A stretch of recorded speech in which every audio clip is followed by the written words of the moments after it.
আসসালামু আলাইকুম। আমাদের উত্তম আচরণের হকদার হলো আমাদের পরিবারের লোকজন। আমরা কি করি? সেই পরিবারের লোকজনের সাথে খারাপ আচরণ করি। এ নিয়ে কিছু বিস্তারিত আলোচনা করতেছেন শাইখ আহমদুল্লাহ হুজুর। আসল কথাগুলো শুনুন। মানুষের উত্তম আচরণের হকদার হলো ঘরের লোকজন, মা বাপ, ভাই বোন এবং স্বামী স্ত্রী পরস্পর। এরা হলো আমাদের সবচেয়ে উত্তম আচরণ পাওয়ার হকদার। কিন্তু আমরা কি করি? আমাদের সবচেয়ে ছেঁচড়া আচরণ, সবচেয়ে নোংরা আচরণটা আমরা রিজার্ভ রাখি বইয়ের জন্য, মায়ের জন্য, ছেলে মেয়ের জন্য, ভাই বোনের জন্য, স্বামীর জন্য, ঘরের লোকজন। আর সবচেয়ে মিষ্টি মিষ্টি কথাগুলো বরাদ্দ রাখি আমাদের বাইরের লোকদের জন্য। ঠিক না? ঠিক বলেন।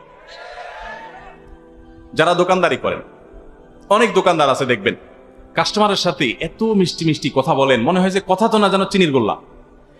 এত মিষ্টি মিষ্টি কথা বলেন, ভাই আসেন, বসেন, কি খাবেন, চা খাবেন না ঠান্ডা খাবেন, কি খাবেন, এই ভাইরে চেয়ার দাও। মানে ভাই ভাই বলতে বলতে মুখ দিয়ে ফেনা ছুটে যাচ্ছে, আর মহিলার সাথে কথাই নেই। আপা বসেন, চেয়ার দেন, এই করেন, সেই করেন। এরকম অবস্থা আছে না নাই? দোকানদাররা পুরুষ তো পুরুষ, মহিলা আসে, তাদের সাথে কত রকমের মধুর মতো কথা বলতে পারে। আর একই সময় যদি তার বউ বাসা থেকে ফোন দেয়, ফোনটা ধরেই প্রথমে বিসমিল্লাতি একটা ঝাড়ি দিয়ে বলবে, তোমার কি ঘরে কোনো কাজ কাম নাই? একটু পর শুধু হুদাই ফোন দাও, মিস কল দাও, মেসেজ পাঠাও, কোনো কাজ কাম নাই, তোমার জ্বালা তো দোকানদারি করতে পারবো না। ঠিক একই আচরণ মহিলাদেরও। বাসা থেকে, দোকান থেকে যদি স্বামী ফোন দেয় বা বাইরে থেকে স্বামী ফোন দেয়, কি তোমার কাজ কাম নাই? হুদাই ফোন দাও সারাদিন, বুড়া বয়সে তোমার বিমরতি ধরছে, নানান কথা।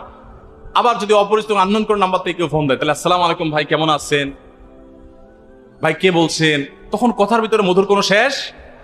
তো আমাদের পুরো সমাজে বেশিরভাগ মানুষ আমরা আমাদের সবচেয়ে ছেঁচড়া আচরণটা রিজার্ভ করে রাখি ফ্যামিলি সদস্যদের জন্য, আর সবচেয়ে মিষ্টি আচরণটা বরাদ্দ রাখি বাইরের লোকদের জন্য। এর চেয়ে কপাল পোড়া, এর চেয়ে দুর্ভাগা, এর চেয়ে খারাপ মানুষের কে হতে পারে যে তার পরিবারের লোকরা তার ভালো আচরণ পায় না, ভালো আচরণ বাইরের লোকদেরকে দেয়। অবশ্য বাইরের লোকদেরকে ভালো আচরণ দেয় বললে ভুল হবে, ওইটা তার ইনভেস্ট, ওইটা তার বিজনেস। আল্লাহ তাআলা আমাদেরকে মানুষ হওয়ার তৌফিক দান করুন। স্বামী হোক আর স্ত্রী হোক, পরস্পরের প্রতি সদাচরণ করতে হবে। আমরা মহিলাদের প্রতি সদাচরণের কথা অনেক বেশি আসে, প্রশ্ন বেশি আসে, এর জন্য বেশি বলা হয়।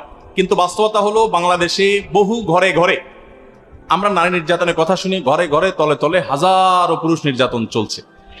ভিডিওটি ভালো লাগলে চ্যানেলটি সাবস্ক্রাইব করুন। আসসালামু আলাইকুম।